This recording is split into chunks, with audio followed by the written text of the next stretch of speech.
این مغلایی که غولینگای اینمی بناموسایی که اینا هیچ یک قرب در جامعه ندارند، این زنها و مادرای ما باید در پیش اینا ایستاد شوند، اینا باید بگذارن. آی کور پیش رحمانوف در کور رقصیدن، پیش کیم کدام اجنبی در کور رقصیدن. این پدرسگا چی صلاحیت برای ملت دارن؟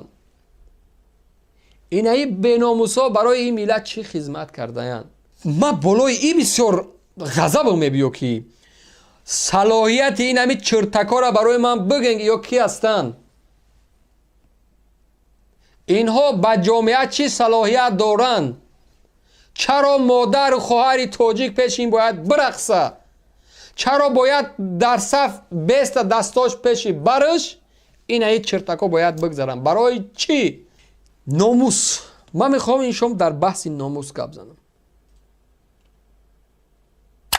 من مطمئن هستم، گرچه من نسل شوروی نیستم، خدا را شکر در زمان کمونیست شوروی زندگی نکردم، ولی من مطمئن هستم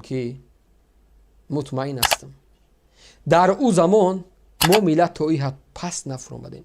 از اروپا، از کدام دفتری سازمان امنیت و همکاری اروپا و از دفتری شانگهای و از دفتر دیگر هر وقتی که مهمان میبیو، خواهر تاجیک باید برود در پیش او این میخه بزانو بزنه.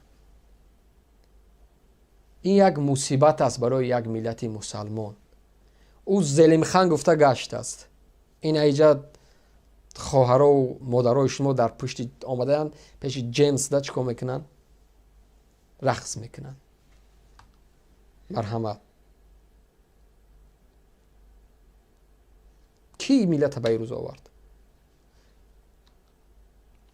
این حالتی که من میخوام بلاش زیاد حرف زنم، به خدا قسم وقتی من این منظره را دیدم در همون شب و روزی که بسیار مصروف بودم، بسیار بند بودم، من نتونستم لایو ببرم و تو امروز میکفم اگر من حرف نزنم.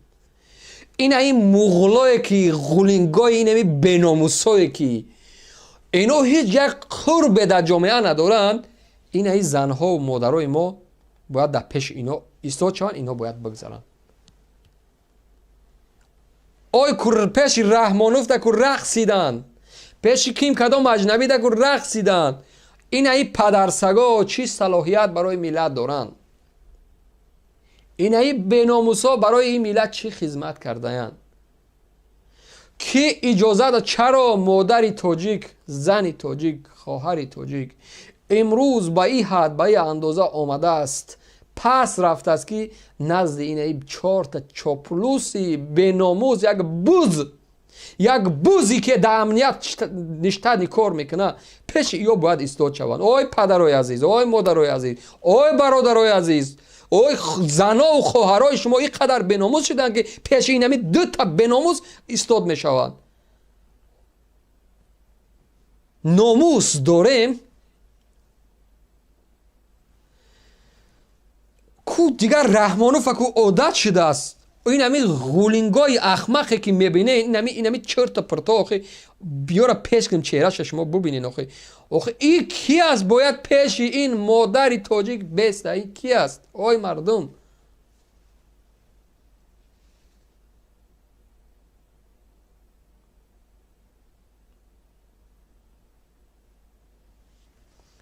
این کی هستین؟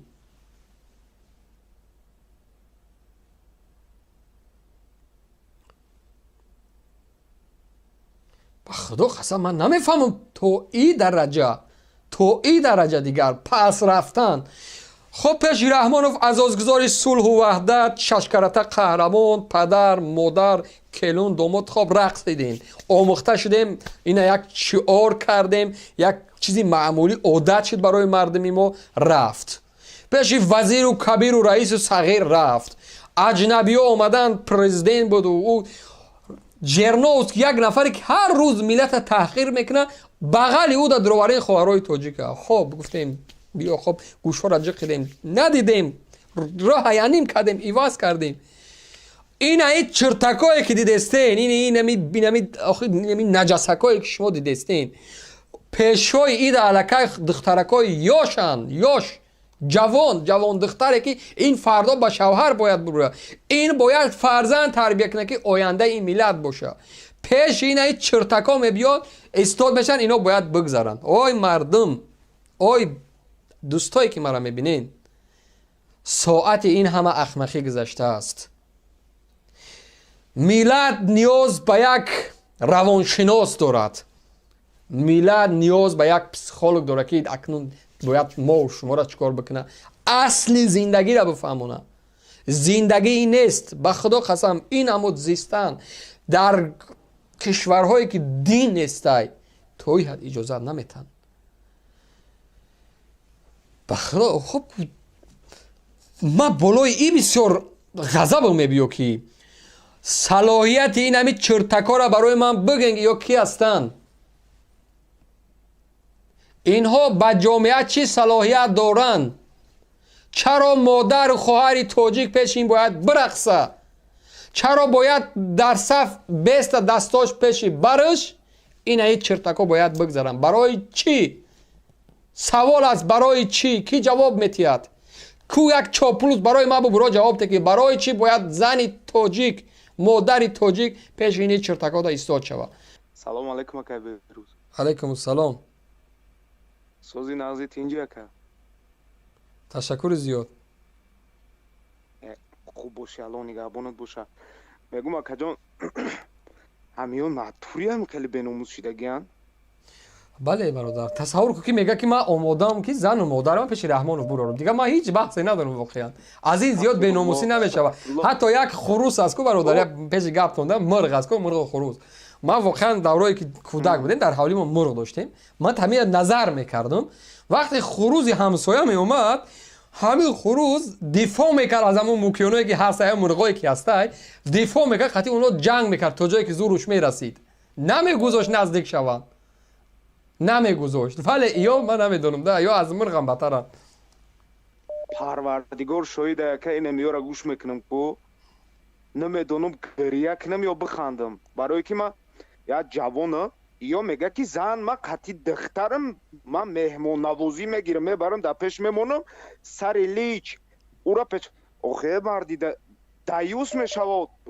چه من بگم اکش موده این نمیشود خیلی بشخی مردم نمی چاپلوسا بیناموز شدیان عبرت نگیرن. از دست یعنی نمی چاپلوسا و اینمی جامعه ما با چاپلوسی آمد برادر. ببین مادر و خواهر ما و شما دیگر میبرن در اکرام. پروردگار شاهده من از 10 ساله بچه‌ام. بله. ما ایزا میکشم خیلی گپا گوش کنم، ایزا میکنم خیلی ناموسی مردی نمیمونه. نخواد مادر تا دختر زن چیایی که او محرم نیستن تو بروری در پیش ویا نمایش کنی و دیوس بشه خودت کنی ویا رو خیلی لسیده بگردی. چی گفت خودشی بچه های جوانه که کم ترک خیلی چی تصور رو تون شانسسته یا ایمیو عبرت میگیرن یا جزیر میشوان. خب بله. من که گفتنی بودم که هم مقصد شما گپی حق گپ میزنین که نگردین که یا جزیری باید کدید. سلامت باشی برادر، تشکر.